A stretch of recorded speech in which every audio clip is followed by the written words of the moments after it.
रचनानुवाद कौमुदी में छठा पाठ हो गया था। गृह आदि नपुंसकलिंग शब्द और किस शब्द को नत्व होता है वो नियम बताया।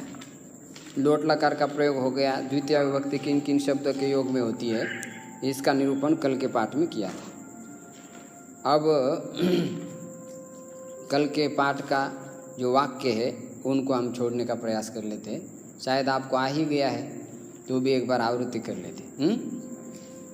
संस्कृत बनाओ, हिंदी से संस्कृत बना लेना है। दिनेश पुस्तक पढ़े।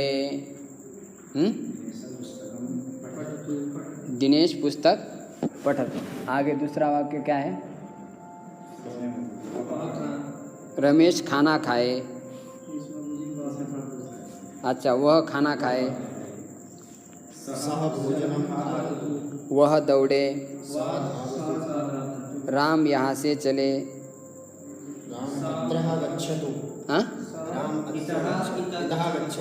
रामः इतः, ये टूट गया लगता है। रामः इतः गच्छतु। ठीक। अब ख में देखिए, तू धन की इच्छा कर। त्वम धनम इच्छा। लोट लकार मध्यम पुरुष। ठीक है। आगे तू नगर को जा। नगरम गच्छ। तू फूलों को देख। त्वम पुष्पाणि पश्य। तू ज्ञान की इच्छा कर। इच्छा। तू घर के कार्य को ही देख। त्वम गृहस्य कार्यं पश्य। त्वम, हाँ, तो संबंध आ गया तो इसलिए गृहस्य कार्यं पश्य ऐसा है। समझ आ गया? हाँ, गृहस्य कार्यं पश्य। हाँ, कार्यम एव पश्य। ठीक है। ग में चले, मैं चावल पकाऊं। पचानी। उत्तम पुरुष का प्रयोग हो रहा है। अहम ओदनम पचानी। सुंदर। मैं दौड़ूं। अहम धावानी। ठीक से बोलो। मैं खेलूं। मैं चलूं। मैं फल खाऊं। खादानी भक्षानी। दोनों में से चलेगा। हाँ, भक्षयानी। नगर के दोनों ओर वन है। उभयता वन। घर के चारों ओर फल है। गृहम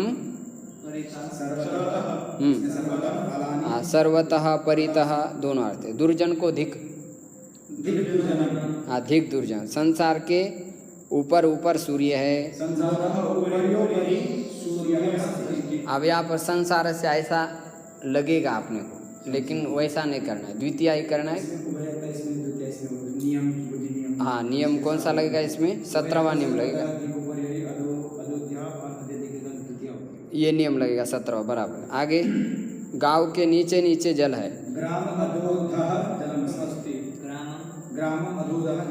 नीचे नीचे के लिए आधो आधा। सुंदर। आगे लोक के अंदर अंदर राम है। आध्यादि माने अंदर अंदर। हाँ, बाहर से जगत दिखता है लेकिन अंदर कौन घुसा है? हाँ, घट घट में सभी में राम घुसे। रामः अस्ति। प्रथमांत आएगा।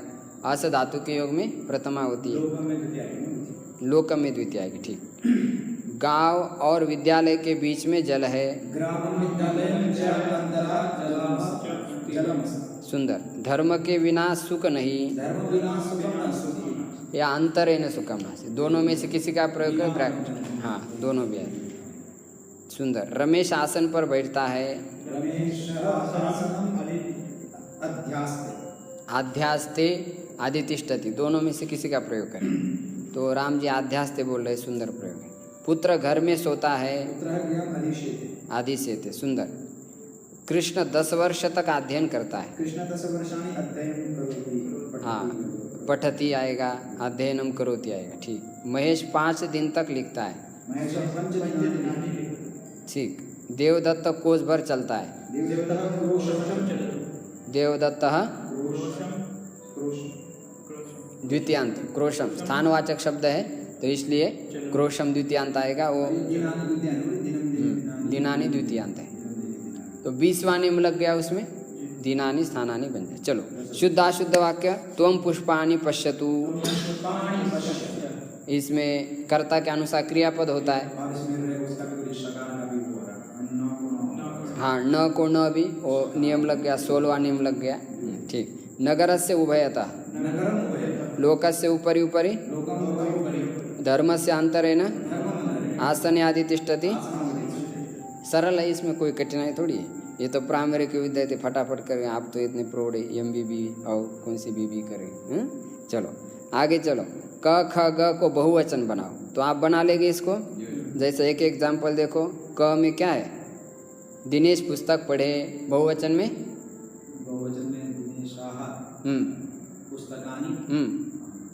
पठन, बहुवचन हो गया क्या इसमें। आगे चले, ख में, ख का क्या वाक्य है? तू धन की इच्छा कर, बहुवचन में तुम सब धन की इच्छा करो, तो क्या बोले? हाँ,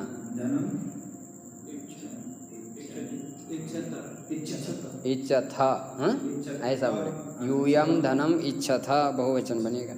आगे क्या है? ग में देखो, ग में क्या वाक्य है? इच्छा था, मध्यम पुरुष। मैं चावल पकाऊं, बहुवचन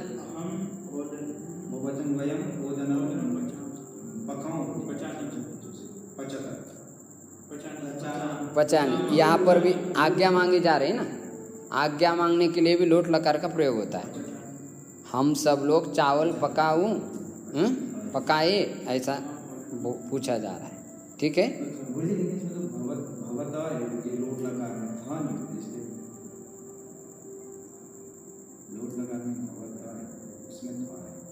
मैं चावल पकाऊं, ऐसा वाक्य है ना, तो बहुवचन में क्या बनेगा?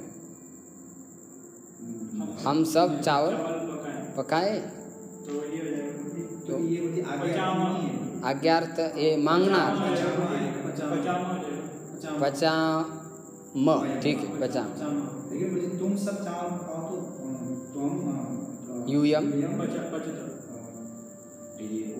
हाँ आएगा, यूयम आएगा तो आएगा। चलो आगे, अब ये हो गया। फिर पूरे रूप लिखो, ज्ञान, धन, कार्य, आसन, वर्ष, दिन, फल, पुस्तक, गृह। इनके सब के रूप आपने लिखे, हमने देख लिए, सबके अच्छे तैयार किए, बहुत होशियार है आप। आगे चलो, लोट को पूरे रूप लिखो, पठ, लिख, गम, वद, दृश्य, स्था, पा, कत, भक्ष, खाद, धाव, क्रीड़ा। चल, ये भी आपको आते ही, सरल है ना सब। चलो आगे, लोट लकार का एक रूप बोला आदित्य जी। पा का क्या बनेगा? पा के स्थान पर पिब आदेश होगा, तो रूप कैसा बनेगा? पिबतु, पिबताम, पिब, पिबतम, पिबानी, पिबाव। ऐसे रूप याद कर लीजिए। आपको ये सब रूप यदि देखना है तो प्ले स्टोर में जा कर के एक धातु रूप माला ऐप मिलता है, उस ऐप को आप डाउनलोड करने की कृपा करें। हाँ, और दूसरा क्या है, शब्द रूप माला के लिए, शब्दों को याद करने के लिए शब्द रूप माला ऐप है, तो उसको डाउनलोड करें, उसमें 7 विभक्तियों के शब्द आपको मिल जाएंगे। हैं? और यदि कोई असमर्थ है तो इसके ग्रंथ के अंत में दिए जितने आवश्यक है, और विशेष चाहिए सर्वनाम आदि, तो इसके लिए वो ऐप का प्रयोग आप कर सकते हैं। अब इतना बड़ा मोबाइल यूज कर ही रहे हो, तो इतना करने में क्या दिक्कत है? ये तो अपना साधना के लिए सहायक है। तो उसी से आप शब्द रूप देखें अलग अलग। यदि आपको इंटरेस्ट है 10 लकार भी कर सकते, नहीं है तो 5 लकार तो कम से कम करना चाहिए, नहीं करेंगे तो फिर अपराध हो जाएगा। ऐसा नहीं कर। चलो अब वाक्य बनाओ।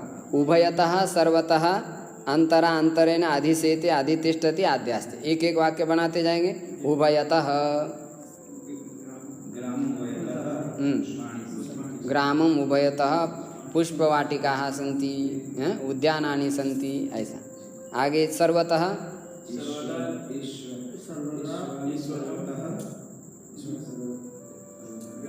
विद्यालयं सर्वतः पुष्पाणि अस्ति, पुष्पाणि सन्ति। हाँ, पुष्पाणि सन्ति, ऐसा करें। ईश्वर तो है ही सर्वत्र। ईश्वर के सारे और क्या है? जगत है, और क्या है?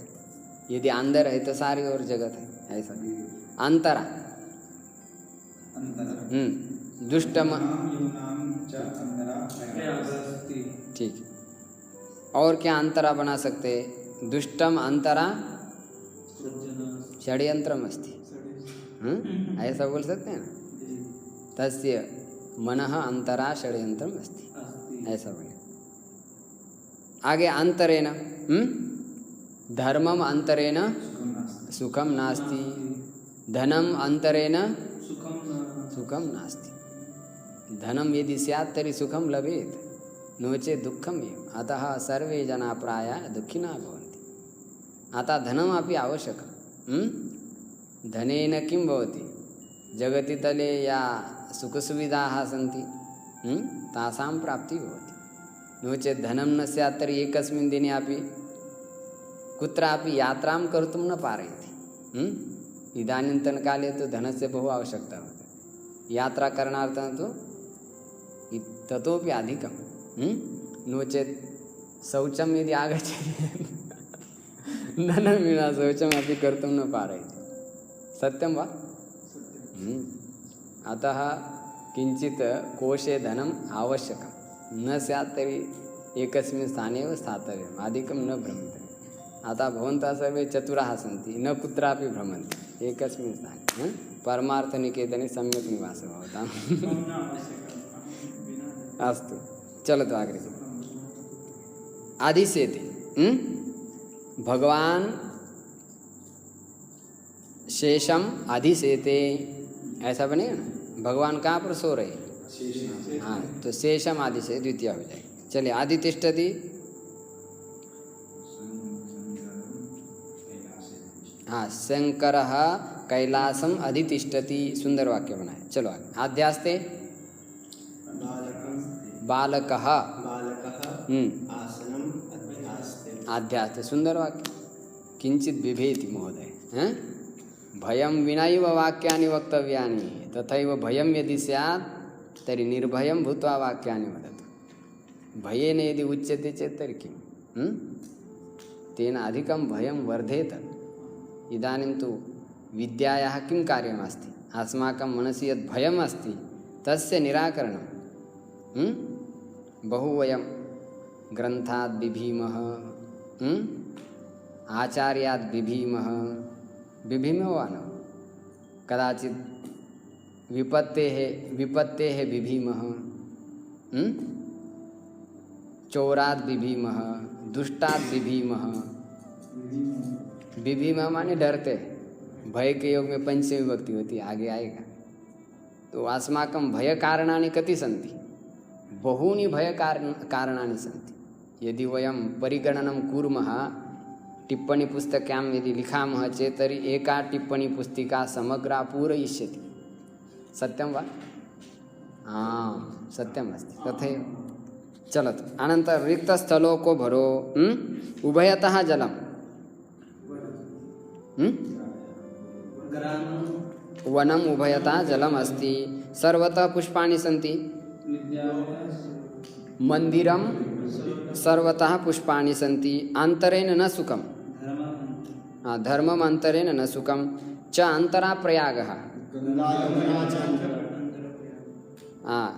गंगां यमुनां च अंतरा प्रयागः अस्ति। आदिशेते, बोलिए। सह कुत्र अधिशेते? आश्रमम अधिशेते। ठीक है। अनंतरम आध्यास्ते, गुरुः आसनम अध्यास्ते। हाँ, गुरुः आसनम आध्यास्ते। पश्यतु कथं कल्पना करोति। झट्टिति कल्पना। एतादृशी कल्पना भवेत् चेत् शीघ्रं ज्ञानं वर्धते। ज्ञानस्य अभिवृद्ध्यर्थं कल्पना नितराम् आवश्यकी। किं किमपि वयं नूतनं किं परिकल्पयामः। यदि नूतनं परिकल्पनां कुर्मः तर्हि तस्मिन् मध्ये किं भवति? अभिवृद्धिः भवति, प्रगति भवति, ज्ञाने तस्य प्रयोगः। आजकल क्या है, लोग क्या चाहते? क्रिएशन। कौन व्यक्ति? ज्ञान तो सबके पास है ही, लेकिन नया कुछ क्या क्रिएशन किया? संस्कृत तो सब पढ़ते हैं, लेकिन एक नई स्टाइल से किसने पढ़ाया? उसको खोजते हैं। अब रचना अनुवाद कौमुदी पढ़ाने वाले है ही। यूट्यूब पर भी जाओ तो वहाँ पर भी आपको मिलेगा, सब कुछ है, लेकिन स्टाइल देखते किसकी कैसी अच्छी है, कैसे पढ़ाते हैं। तो वो एक हर एक व्यक्ति का अपना अपना क्या रहता है? क्रिएशन माने अलग अलग प्रकार का निर्माण होता है। तो ऐसा कुछ आपने कोई वाक्य शब्द आदि देख करके एक नए नए वाक्य बनाने आना चाहिए, तब फिर होगा। आप जितने ग्रंथ में है तो केवल आपको दिशा मार्गदर्शन है, बस दिग्दर्शन मात्र है। लेकिन वाक्य आपने मन से बनाने चाहिए, चलते घूमते फिरते। मनसा सततम स्मरणीयम वचसा लोकहितं मम करणीय, ये ध्यान रखें। हाँ, चलो आगे सप्तम पाठ देखेंगे। 7वें पाठ में अब स्त्रीलिंग के शब्द दे रहे हैं। सभी लिंग के शब्दों को बढ़ाने का ग्रंथकार ने ठेका लिया है, तो इसलिए आप स्त्रीलिंग के भी बढ़ाएं। हाँ, पहला शब्द क्या आ रहा है? आजा।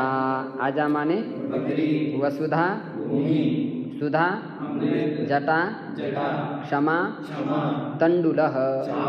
ये कोई आ गए ना आप? आज इधर माता जी तंदुलह लिख दिया था। तंदुलह नहीं, तंडुलह ऐसा लिखे। तंदुलह, वो तो तंदुल माने क्या होता है मालूम है संस्कृत में? तंदुल का अर्थ होता है मोटा। तंदुल माने शरीर से जो तगड़ा होता है उसको तंदुल कहते हैं। आपने तंदुल लिख दिया, तंदुल नहीं, तंडुलह। चावल। दुग्धम माने शतम, ये हो गया। अब ये शब्द आ गए। भ्रम माने रूह, त्यज, वस, नि, ऋ। ऋ का अर्थ ले जाना होता है। अच्छा, आपके यहाँ पर थोड़ा सा जो नया दूसरा एक पुराना संस्करण है, ये मेरे पास नया है, उसमें कुछ धातु मिस है। अब इसमें द्विकर्मक धातु दे रहे हैं। री माने ले जाना, कृष माने खोदना खींचना, वह माने ले जाना ढोना, दुह माने दुहना, याच माने मांगना। वो धातु नीचे दिए, ऊपर दिए नहीं उन्होंने, कुछ मिस्टेक हो गई उनसे। दंड माने दंड देना, रुद्ध माने और ची माने ब्रू माने, श्वास माने और मत माने, ये हो गया। अब कुछ धातु ऐसी होती है उसको कहते हैं द्विकर्मक धातु। कैसी धातु? अब कुछ धातु के एक ही कर्म होते हैं। द्विकर्मक का मतलब क्या होता है? दो कर्म जिसके हैं। ऐसी लगभग 16 धातुएं हैं। दुही, आच, पच, दंड, हृदय, पिछी, ची, ब्रू, शास, मत, मुशाम, नीरिकृष्वाहम, स्याद कथितन। ऐसा एक श्लोक ही आता है संस्कृत में। तो 16 धातुएं द्विकर्म कही गई। दो दो कर्म होते हैं। कैसे होते हैं थोड़ा स्पष्ट करेंगे नीचे। पहले हम देखेंगे सूचना। आजा क्षमा रमावत, आजा से क्षमा तक रमा की तरह। तंडुल रामवत, एक तंडुल शब्द ही है, वो राम की तरह चलेगा, ये पुल्लिंग चलेगा, ठीक है। और आजा क्षमा हमने पहले पाठ में बताया था आपको कि दीर्घ आकार जिसके अंत में हो वो सारे शब्द प्रायः स्त्रीलिंग में होते हैं। हमेशा स्त्रीलिंग में रहे ऐसा नहीं, कदाचित पुल्लिंग में भी आ जाता है दीर्घ आकार अंत शब्द, तो वो कभी आ जाता है, ध्यान देना उसमें। जैसे गोपा शब्द है, स्त्रीलिंग में भी चलेगा और पुल्लिंग में भी चलेगा, दोनों लिंग में चलेगा, तो ध्यान देना है कभी कभी आपको। देखो भ्रम वह भवतीवत, भ्रम से वह तक भवती के समान रूप चलेंगे। व्याकरण, अब व्याकरण संबंधी कुछ बातें। रमा, लिट, द्वितीय और द्विकर्मक। कल का आपका लोट लकार तो तैयार होगा ना अच्छी तरह से? नहीं हुआ तो उसकी आवृत्ति आप खूब देते रहिए। भवतु भवताम, भवन्तु भव, भवतम भवत, भवानी भवाव, आधे दम में आना चाहिए। आवृत्ति खूब करते रहे। और अन्य जो धातु है उनकी। अब इस पाठ में लीट लकार आएगा, भविष्यत काल का वाचक है, तो आपके 3 लकार हो जाएंगे। शब्द रूप, रमा के पूरे रूप स्मरण करो। अब रमा के सारे रूप याद किए ही आपने, पूछने की कोई आवश्यकता नहीं। तो भी यदि विशेष देखना है तो शब्द रूप संख्या आप देखेंगे 13 में रमा के रूप मिलेंगे ना। आपको मालूम है तो आज चाहिए, किसी दूसरे को बताना है तो देख करके भी रखिए आप। रमा के संक्षिप्त रूप लगाकर आजा आदि के रूप बनाओ। नियम 16 इन शब्दों में लगेगा। 16 नियम बताया था। र श के बाद यदि नकार आ जाता है और बीच में 24 वर्णों में से कोई वर्ण आ जाए तो न हो जाए, न को न हो जाएगा। हाँ, 8 का वर्ग, प वर्ग, आंग, ये 25 वर्ण है ना पूरे। तो 25 वर्ण में से कोई एक आधा वर्ण आ जाए या 2 आ जाए, 3 आ जाए तो भी नकार को नकार हो जाता है। किंतु 25 से भिन्न यदि कोई वर्ण आ जाए तो व्यवधान हो जाएगा, तो नहीं हो जाएगा। समझ आ रहा है? जैसे मरकट शब्द है, क्या शब्द है? आप मरकट में देखेंगे रेप तो दिखाई दे रहा है, किंतु इसके नकार को नकार होगा क्या? नहीं होगा। क्यों नहीं होगा? हाँ, आप होशियार हो गया। किसका व्यवधान है? ट का व्यवधान है, टकार का व्यवधान है, तो इसलिए मरकटे न मरकटा न। हाँ, टवर्ग नहीं बोले, ट का व्यवधान। हमारे इसमें क वर्ग प वर्ग चाहिए, और ये ट वर्ग दूसरा विजातीय वर्ण आ गया ना। इन 25 का जाति भाई वाला नहीं आया, दूसरा ही कोई टपक गया तो नहीं होगा, मरकटे न ऐसा ही बने। समझ आ रहा है? ऐसे आपको खोज लेना है, और जिसको विशेष खोजना है, एक भयमी व्याख्या है, उसके अंदर क्रमशः शब्द दिए बहुत सारे, उन शब्दों में आप देखते जाए, एक्सरसाइज करते जाना, तो विशेष और नॉलेज आपका बढ़ेगा। हाँ, उसमें फ़ोटो डालेंगे, सारे ग्रुप भी बना लिया है रचना अनुवाद का, तो उसमें लगभग कितने छात्र हैं? 13-14 है, तो एक ही साथ सबको चला जाता है, तो जिसको विशेष इच्छा है वो ग्रुप में भी जोड़ सकते हैं। चलो, हमको तो नहीं जुड़ा है गुरु जी। तो आप कहेंगे तब जुड़ेंगे, हमारे से अंदाजे कैसे जुड़ सकते हैं? हमको पता नहीं था ना। हाँ, तो वो आप पता चल गया तो जुड़ सकते हैं। हाँ। मैं भी कहाँ जुड़ी हूँ गुरु जी। आप सब आएंगे, चिंता मत करो, जिसको जिसको इच्छा है वो आएंगे। आप देखिए आगे 16 नियम उसमें लगा देना, रमा क्षमा सभी आकारांत स्त्रीलिंग शब्द रमा के तुल्य चलते। रमा रमे रमाहा रमाम रमे रमाहा रमया रमाभ्याम रमाभि रमाये रमाभ्याम रमाभ्य रमाया रमाभ्याम रमाभ्य रमाया रमयो रमानाम रमायाम रमयो रमासु हे रमे हे रमे हे रमा। ऐसा एकदम में आना चाहिए। ऐसे जब आप रूप बोलने लग जाएंगे तब आपके ऊपर संस्कृत माता की कृपा हो जाएगी। इस सेवा के बिना कोई किसी को खुश नहीं होता है। आप चाहेंगे क्या करना है, माता पिता जी, आप पिताजी है माता, सेवा नहीं करेंगे तब माता पिता खुश होंगे? नहीं होते। ऐसे संसार में सबका यही है, कहीं से कुछ लेना है तो कहीं ना कुछ देना पड़ेगा। ऐसा नहीं कि फ्री फुकटान से मिलता है। हम सोचते क्या कुछ नहीं दिया मिठा, ऐसा नहीं होता। कहीं ना कहीं आपको देना पड़ता है तभी मिलेगा। ऐसा मिलता तो बहुत आसान हो जाता है। प्रकृति का नियम ही ऐसा है। तो इसलिए सेवा करें, खूब सरस्वती का सरस्वती पाने के लिए कुछ खोना पड़ता। हाँ, कुछ पाने के लिए कुछ खोना पड़ेगा। ठीक कह रहे हैं आप। चलो आगे, धातुरूप भू रिट और भविष्य, ऐसा कह रहे हैं ना आप। लिट लकार किस अर्थ में होता? भविष्य, फ्यूचर में लिट लकार का प्रयोग हो रहा है। होगा आगे, कथा होगी, बारिश होगी। जब ऐसा आपको कहना भोजन होगा, सभा होगी, पाठ होगा, तब आप इस लकार का प्रयोग करें। भविष्य में जो काम होगा, हाँ, भविष्य में जो होगा काम, क्रिया होगी, तो उसी के लिए आप लिट लकार का प्रयोग करें। चले रूप देखेंगे। भू धातु प्रथम पुरुष, भविष्यति भविष्यतः भविष्यन्ति, बोलो भविष्यति भविष्यतः भविष्यन्ति, भविष्यसि भविष्यतः भविष्यथा, भविष्यति भविष्यतः भविष्यतः, भविष्यामि भविष्यावः भविष्यामः, भविष्यामि भविष्यावः भविष्यामः। अब इसमें थोड़ा सा आप ध्यान देंगे, समझना है तो ठीक है, नहीं तो कोई बात नहीं, धीरे धीरे समझना। क्या प्रत्यय है? लिट लकार में स्यति प्रत्यय लगता है। क्या लगता है? स्यति स्यतः स्यन्ति, ऐसा लगता है ना। अब कई धातु को इससे पहले इसको संस्कृत में कहते इट, क्या कहते हैं? ये इट प्रत्यय कई होता है, कई ये आगम है। किन किन धातु को होगा, किन किन को नहीं होगा, ग्रंथकार स्वयं समझाएंगे आपको। लेकिन ये ध्यान रखेंगे कि ये जो ईट होता है, इकार, ये सबको नहीं लगता है। जिनको इकार लगता है उनको कहते हैं सेठ, क्या कहते हैं? और जिनको इकार नहीं लगता उसको कहते हैं अनिट। ये थोड़ी व्याकरण की भाषा समझा रहा हूँ। सेठ, अनिट, वेट, ऐसे 3 प्रकार के धातु।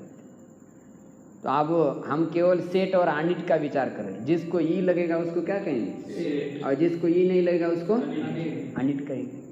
ये लघु पढ़ते समय आएगा तो दोनों प्रकार के धातु यहाँ भी चलेंगे। तो भू धातु कैसे? सेठ है, सेठ होने से ईट हो गया तो रूप बन गया भविष्यति। भव था, ईष्यति मिला दिया, बस भविष्यति बन गया। ऐसे धातु आप याद करेंगे। थोड़ा सा सिंपल नमूना आपको बताया समझने के लिए। आगे संक्षिप्त रूप दिया ईष्यति, इसलिए ई को ब्रैकेट में रखा है।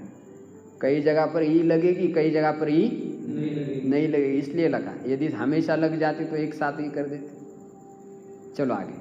तो स्यति स्यत स्यंति स्यसि स्यत स्यत श्यामि श्याव श्याम, ये इसके संक्षिप्त रूप है। आगे सूचना, इन पूर्वोक्त धातुओं में ईष्यति लगाकर रूप बनावे हैं। ये सारे पूर्वोक्त जो धातु हुए हैं अभी, मतलब पहले पाठ से यहाँ तक, इसका यदि लिट लकार का हम रूप बनाएंगे तो उसको क्या लगाएंगे? ईष्यति लगाएंगे। समझ आ गया? जी जी। चलो अब मैं एक धातु बोलता हूँ, आप रूप बोलते हैं। पठ, पठिष्यति, लिख, गम, गमिष्यति, हस, हसिष्यति, आगम, आगमिष्यति, रक्ष, रक्षिष्यति, वद, वदिष्यति, पत, पतिष्यति, स्मृ, स्मृष्यति, क्री, करिष्यति, अस। भविष्यति। देखो भू का और आस का सेम ही बनता है, उसमें कोई अंतर नहीं, भविष्यति बनेगा। चलो आगे। चुर, चोरयिष्यति, चिंत, चिन्तयिष्यति, कथ, कथयिष्यति, भक्ष, भक्षयिष्यति, ईश, ईशयिष्यति, खाद, खादयिष्यति, धाव, धावयिष्यति, क्रीड़ा, क्रीडयिष्यति, चल, चलिष्यति, भ्रम, भ्रमिष्यति, रु, हरिष्यति, ज्वल, चलिष्यति, चर, चरिष्यति, वृष। वशिष्यति। बस ये बन गया। वर्षिष्यति माने बारिश होगी, सभी के लिए होगी होगी लगेगा। हाँ जी। आपको हिंदी के प्रत्यय मालूम है ना? वर्तमान में ताती ते, भविष्य में गागी गे, और लंग में भूत में क्या होता है? थाती थे। ये हिंदी समझते हो ना आप? हाँ। वह खाना खाएगा, स भोजनम भक्षयति, भक्षयिष्यति। हाँ, भक्षिष्यति ऐसा बने। हाँ, स भोजनम खादिष्यति ऐसा बने। चलो अब जिनमें ई नहीं लगता है उनको समझा रहे। इनमें स्यति लगेगा, जैसे पच को स्यति लगाए तो रूप क्या बनेगा? पक्षति। इनके थोड़े टेढ़े मेढ़े चलते हैं तो जैसा लिखा वैसा याद करते हैं। पच पक्षति, नम नंस्यति, नाक से बोलेंगे अनुसार को। नाक को टेढ़ा नहीं करना, नहीं तो बोलने वाले कहेंगे क्या नाक खराब हो गए। ऐसा नहीं, नाक खराब नहीं होना चाहिए। नंस्यति। हाँ, कई लोग उच्चारण करने में इतना टेढ़ा मेढ़ा मुंह कर देते हैं और सामने वाले लोग डर जाते हैं, पता नहीं इसको क्या हो गया। कोई गायना चाह रहे, हमने देखा कुछ वो बोलते समय ऐसा हाँ हाँ करते रहते हैं, तो मुंह को इतना करते जैसा जबड़ा उनका निकल रहा है। राम जी ऐसा नहीं करते, दूसरे गाय की बात करते। चलो नंसति, दृश्य माने दृश्य का द्रक्षति, सद स्था पा घ्रा जी तुद स्पृश, हाँ स्प्रक्षति, प्रच्छ रूह त्यज वस नी कृश वह वक्षति का अर्थ ढोना। वक्षति का क्या अर्थ है? ढोना। कंधे पर रख करके ढोते हैं नहीं, ठेली आदि चलाने वाले लोग, तो वो ढोना समझ लेना। वह थी, जैसे गीता में भगवान ने प्रयोग किया है कि नहीं? अनन्यास चिंतयन्तो माम ये जनाः पर्युपासते तेषां नित्याभियुक्तानां योगक्षेमं वहाम्यहम्। वहाँ वहामी का प्रयोग किया, ये इसी धातु का प्रयोग। वहामी माने मैं अपने कंधे पर उनका सब योगक्षेम का वहन कर देता। कौन? अनन्यास चिंतयन्तो माम, जो भगवान का अनन्य भाव से चिंतन करता है, उनका सब जो कार्यभार भगवान अपने कंधे पर ढो लेते। आप कहेंगे हमारा, अब हम तो टर्रा सोते रहते हैं, कोई चिंतन करते नहीं। भगवान कहे तुम सोते रहो, हम भी अपनी तरफ देखते हैं। भगवान को वही साक्षात हमेशा देखता है जो हमेशा भगवान का चिंतन करता है, और भगवान साक्षात उसी को देखते हैं जो निरंतर भगवान का चिंतन करता है। यो माम पश्यति सर्वत्र सर्वंच मयि पश्यति तस्याहं न प्रणश्यामि सच में न प्रणश्यामि। कितना सुंदर श्लोक है। इसलिए दोनों तरफ संबंध बनाए रखना है तो भगवान के साथ जुड़ना पड़ेगा, भगवान फिर अपने आप जुड़ ही जाते। चलो आगे। वहति। हाँ, आगे क्या है? दह, दह का धक्षति, धक्षि, हाँ इसका मतलब क्या? किसका? दस्यति। हाँ, धक्षति में जलेगा, जलेगा। दह धातु है ना, जलेगा ऐसा हो जाएगा। तप, तपस्यति, गई गास्यति। गास्यति। देखो राम जी सुंदर गीता जी याद करे, श्लोक याद आ गए कि नहीं? गास्यति। मैं सोच रहा था अब कैसा उठेगा श्लोक, लेकिन उठ गया। चलो क्या? गास्यति। गास्यति माने गाएगा। गाएगा। सेट अनिट का पहचान करने को कुछ उसका अभी कुछ नहीं चलेगा आपको पता। सेट अनिट वहाँ पर लघु में सब गिना करके दिया है, मैंने धातु याद करना पड़ता है। हाँ, जैसे अनिट धातु 108 है और सेट धातु कुछ गिना, ये 2 श्लोक है इसमें, तो वो याद करना पड़ता है, वहाँ बड़ी कसरत है। यहाँ भी कसरत है, बिना कसरत से कोई थोड़ा है। चलो आगे, नी आदि के क्रमशः लट में इस प्रकार रूप चलेंगे। नी के रूप लट में दे रहे हैं अभी, नी, ह्रू, क्रश, वह, इनको दे रहे हैं। नयति, हरति, कर्षति, वहति, भवति, वत। भवति के समान चलेंगे। अब आगे ध्यान देंगे थोड़ा सा, आगे क्या कह रहे? दोग्धि। दोग्धि का क्या अर्थ होता है? दोहना। गाय के स्तन में जो दूध रखा है उसको खाली कर देना। हाँ, दोग्धि, सदोग्धि माने वह दोहन कर। अब इसके रूप आप कहेंगे कहाँ मिलेंगे? आप देखेंगे 162 पृष्ठ पर संख्या लिखते जाइए, बाद में आप पृष्ठ देखते जाइए।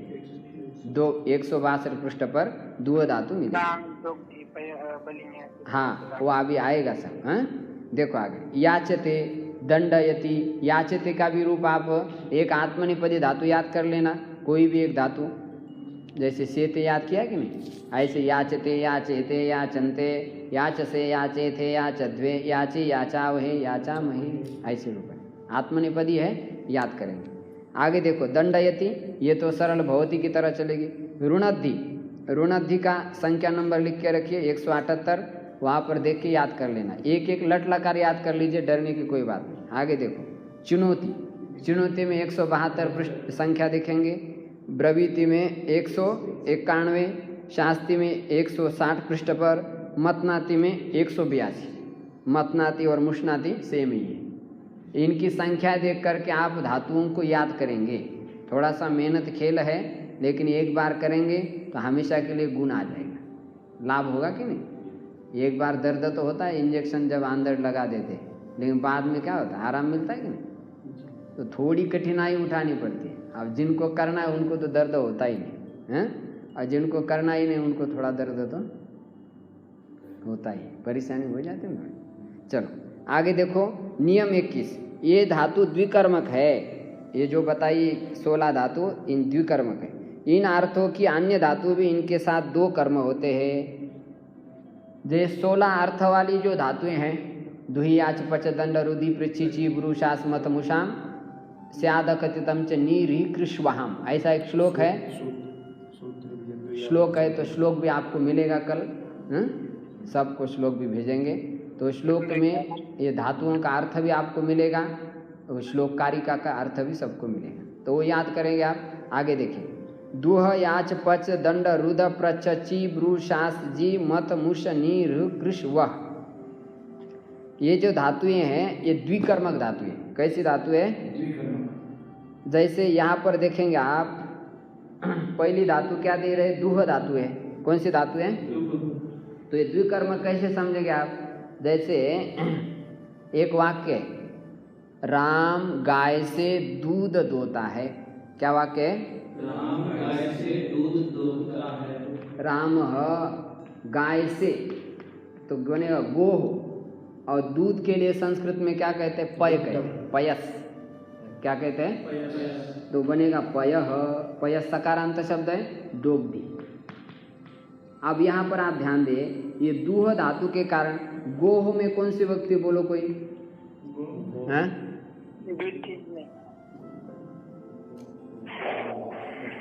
प्रथम की तृतीय। ये पंचमी। कौन सी व्यक्ति है? राम गाय से दूध दोहता है, समझ आया? लेकिन पंचमी का एक वचन। अब दूह के कारण इस गो में कौन सी व्यक्ति आ जाएगी? द्वितीय विभक्ति। तो द्वितीय आने से अब दूह धातु के कितने कर्म हो गए? इसी को कहते हैं द्विकर्म। दूसरा एग्जाम्पल ले लें, बलि वामनः बलिम वसुधाम याचते, याच धातु का प्रयोग ले है ना, याचते। वामन समझ रहे ना, वामन बलि से, बलि में कौन सी विभक्ति है, पंचमी, बलि ही वसुधाम याचते, ऐसा बात। वामन बलि से, बलि राजा हुए कि नहीं, विरोचन के पुत्र, वसुधाम याचते, वसुधा मानी पृथ्वी, याच धातु का कर्म कौन है यहाँ पर, वसुधा, क्या कर्म है, वसुधा मानी पृथ्वी को मांग रहे, वामन भगवान किससे मांग रहे, बलि से, तो इसमें कौन सी विभक्ति है, पंचमी। लेकिन याच के कारण अब इस बलि में कौन सी विभक्ति आ जाएगी, द्वितीय आ जाएगी, बलि बनेगा। वहां द्वितीय लिखना पड़ा, ये टेढ़ा टाढ़ा कर दिया ना, मतलब संस्कृत। गुरुजी पांचवी भी लगाएंगे और द्वितीय भी लगाएंगे? नहीं नहीं नहीं नहीं, ये तो आपको समझने के लिए हमने समझाया ऐसा कि पहले पंचमी थी, वो अभी द्वितीय लग गई उसको, हाँ जब द्विकर्मक हो गई। अर्थ वही रहेगा, वामन बलि से पृथ्वी को मांगता है, लेकिन बलि से लगी तो पंचमी आप लगाएंगे, लेकिन पंचमी नहीं लगाना वहाँ पर कौन सी विभक्ति लगानी, हमेशा इन 16 धातुओं को माइंड में रखना पड़ेगा आपको। ये जब धातु आएंगी तब हमेशा 2 कर्म रहेंगे, कितने कर्म, 2 कर्म। हाँ, अब इसमें एग्जाम्पल कुछ कम दिए हैं, धीरे धीरे आपको आएंगे। हाँ, लगानी द्वितीय। तो अन्य विभक्ति में ये इसको कहते हैं प्रधान कर्म, और इसको कैसा कर्म कहते हैं, अप्रधान कर्म। एक को कहते हैं गौण कर्म, ये अप्रधान का अर्थ क्या, गौण कर्म, और इसको कहते हैं मुख्य कर्म। समझ आ रहा है, हाँ मेन कर्म तो यही है, पयः वसुधाम, और इसको कहते हैं गौण कर्म, माने अप्रधान कर्म है। हाँ, द्विकर्म की वजह से, नहीं तो ये था पहले पंचमी, कौन सी विभक्ति थी, ये मतलब गौण कर्म जो होता है वह किसी भी विभक्ति में रह सकता है, दूसरी कोई भी विभक्ति उसको लग सकती है, षष्ठी लगेगी, सप्तमी लगेगी, मतलब ये धातु आने से पहले लग रही थी, लेकिन इन 16 में से कोई एक धातु यहाँ पर यदि टपक जाएगी तो वो पहली विभक्ति हट जाएगी, द्वितीय वहाँ पर आ जाएगी। कौन सी विभक्ति आ जाएगी, थोड़ा समझने के लिए कठिन जाएगा आपको, लेकिन आप 16 धातु को याद करने की चेष्टा करें, धीरे धीरे समझ में आ जाए। क्योंकि हम भी जब पढ़ रहे थे तो काफ़ी समय हमको लग गया, तो मेरे हिसाब से मैं सोच रहा हूँ आपको भी शायद थोड़ा समय लगेगा, लेकिन 16 धातु आप याद करें, फिर धीरे धीरे और समझ में आ जाए। इस प्रकार द्विकर्मक धातुओं का सेंटेंस भी आए हैं गृह पाठ में, तो उनको आप कल थोड़ा सा सॉल्व करने का चेष्टा करेंगे। आज यही रुक लेते, किसी को कुछ पूछना है तो पूछ लीजिए। अंतिम मंगलाचरण, मतलब वही श्लोक याद करना है ना स्वामी जी? हाँ, दुही आचपच दंड वाला श्लोक याद करें जो विशेष सामर्थ्यशाली है, और जो नहीं है तो केवल धातु याद करें। अंतिम ईश्वर की प्रार्थना है, यम वैदिका मंत्रदृशः पुराणा इंद्रं यमं मातरिश्वानमाहुः वेदान्तिनो मेकं यं ब्रह्म शब्देन विनिर्दिशन्ति शैवायमीशं शिव इत्योचं यं वैष्णवा विष्णुरिति स्तुवन्ति बुद्धास्ततारहन्निति बौद्धजैनाः सत्श्रीयकालेति च सिक्खसन्तः शास्तीति केचित् कतिचित् कुमारः स्वामीति मातेति पितेति भक्त्या यं प्रार्थयन्ते जगदीशितारं स एक एव प्रभुरद्वितीयः। ॐ शान्तिः शान्तिः शान्तिः।